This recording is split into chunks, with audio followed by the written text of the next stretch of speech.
ભારતીય સંસ્કૃતિમાં સાધના પદ્ધતિ અને અનુષ્ઠાન પદ્ધતિમાં અનેક વિધિ વિધાન બતાવવામાં આવેલા છે, પરંતુ સહજ, સરળ અને સુલભ એ ગાયત્રી ચાલીસાનું અનુષ્ઠાન છે, જેનો પાઠ કરવાથી મનુષ્ય ભય, શોક, દુઃખ, દારિદ્ર્ય દૂર થાય છે. ह्रीं श्रीं क्लीं मेघा प्रभा जीवन ज्योति प्रचंड शांति क्रांति जागृति प्रगति रचना शक्ति अखंड.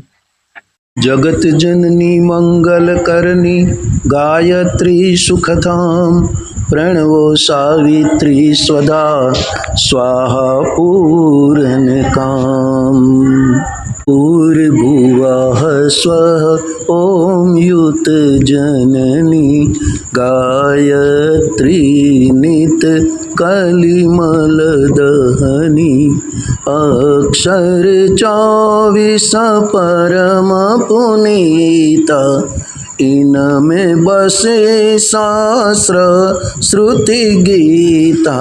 स्वत सतो गुणी सतरूप सत्य सनातन सुधा अनुरूप पुस्तक पुष्पक मंडल माला शुभ्र वर्ण तनु नयन विशाल